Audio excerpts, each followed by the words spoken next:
તો બાજુમાં જ સુરેન્દ્રનગરમાં પણ અઠવાડિયામાં 2 વખત કે 3 વખત પાણી આવે છે।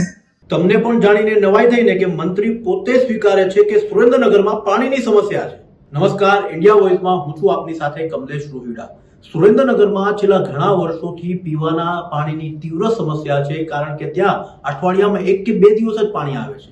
પરંતુ હાલમાં જ જાહેરમાં જ સુરેન્દ્રનગરના ધાંગધ્રાના જોગાસર તળાવના લોકાર્પણ કાર્યક્રમમાં શહેરી વિકાસ મંત્રી જે ગૃહ નિર્માણ મંત્રી દર્શનાબેન વાઘેલા છે, જે પોતે અમદાવાદ અસારવા એસેમ્બલીના ધારાસભ્ય છે, તેમણે જાહેર કાર્યક્રમમાં સ્વીકારી લીધું છે કે સુરેન્દ્રનગરમાં પાણીની સમસ્યા છે। અઠવાડિયામાં 1 કે 2 વખત જ પાણી આવે છે। તેમણે કહ્યું છે કે ધ્રાંગધ્રામાં તો પાણી રોજ આવે છે, પરંતુ સુરેન્દ્રનગરમાં માત્ર અઠવાડિયામાં 1 કે 2 દિવસ જ પાણી આવે છે, જેના કારણે જે પાણીની સમસ્યા છે તેની પોલ ખુલી ગઈ છે, જેના કારણે લોકોમાં અસંતોષ અને રોષ વ્યાપી ગયો છે। આમ તો છેલ્લા ઘણા વર્ષોથી સુરેન્દ્રનગરના લોકો પીવાના પાણી માટે પરેશાન થઈ રહ્યા છે, જ્યાં એ સમસ્યા યથાવત છે, પરંતુ મંત્રી પણ ત્યાં જાહેર કાર્યક્રમમાં જઈને જો આવું બોલી જતા હોય તો તેનાથી સ્પષ્ટ થઈ જાય છે કે સુરેન્દ્રનગરના જે લોકો છે તે પ્રાથમિક સુવિધાઓથી વંચિત છે, તેમને ક્યાંક ને ક્યાંક પાણીની સમસ્યાનો સામનો કરવો પડી રહ્યો છે। સુરેન્દ્રનગર શહેરમાં છેલ્લા ઘણા સમયથી, ઘણા વર્ષોથી પીવાના પાણીની સમસ્યા છે। ત્યાંના લોકો પીવાના પાણીની સમસ્યાનો સામનો કરી રહ્યા છે, જે વાત શહેરી વિકાસ મંત્રી ગૃહ નિર્માણ મંત્રી દર્શનાબેન વાઘેલા ત્યાંના નગરપાલિકાના જાહેર કાર્યક્રમમાં જઈને બોલી ગયા છે। તેમણે કહ્યું છે કે સુરેન્દ્રનગરમાં પાણીની સમસ્યા છે, પરંતુ ધ્રાંગધ્રામાં રોજ પાણી આવે છે। આવો સાંભળીએ દર્શનાબેન વાઘેલા સૌથી પહેલા શું કહી રહ્યા છે। લગભગ બધી જ જગ્યાએ 2 દિવસે કે 3 દિવસે બાજુમાં જ સુરેન્દ્રનગર છે, તો બાજુમાં જ સુરેન્દ્રનગરમાં પણ અઠવાડિયામાં 2 વખત કે 3 વખત પાણી આવે છે। તો મેં પહેલો પ્રશ્ન નગરપાલિકાના કાઉન્સિલરોને પૂછ્યો કે ભાઈ પાણીની શું પરિસ્થિતિ છે, તો કે બેન અમારે ત્યાં રોજ પાણી આવે છે।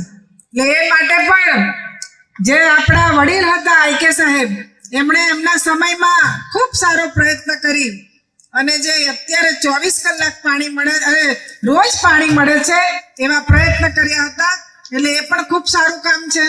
તો તમે સાંભળ્યું કે દર્શનાબેન વાઘેલાએ નગરપાલિકાના જાહેર કાર્યક્રમમાં સ્મૂથ સ્પીચ આપી છે। મહત્વની વાત છે કે તેમણે ત્યાં ભાષણ વખતે ત્યાંના જે સ્થાનિક નેતાઓ છે, પૂર્વ કેબિનેટ મંત્રી જાડેજા છે, તેમની તારીફ પણ કરી છે, પરંતુ સ્થાનિક નેતાગીરી નબળી હોવાનું તેમણે સ્વીકાર્યું છે। તેમણે કહ્યું છે કે સુરેન્દ્રનગરની જે નગરપાલિકા છે તે ક્યાંક ને ક્યાંક વિફળ છે, નબળી છે, જેના કારણે સુરેન્દ્રનગરના લોકોની આ પાણીની સમસ્યાનો નિવાડો આવતો નથી, પરંતુ ધ્રાંગધ્રામાં રોજ પાણી આવે છે। એનાથી એક વાત તો સ્પષ્ટ થઈ જાય છે કે સુરેન્દ્રનગરમાં પાણીની સમસ્યા છે અને ત્યાંના લોકો પાણીની સમસ્યા માટે હેરાન છે, ત્રસ્ત છે અને પીડાય છે, કારણ કે સતત આટલા વર્ષોથી ભારતીય જનતા પાર્ટીનું શાસન હોવા છતાં પણ લોકોની જો પ્રાથમિક સુવિધાઓ ન સંતોષાતી હોય તો ક્યાંક ને ક્યાંક મંત્રીઓના મોઢે પણ નીકળી જવાતું હોય છે।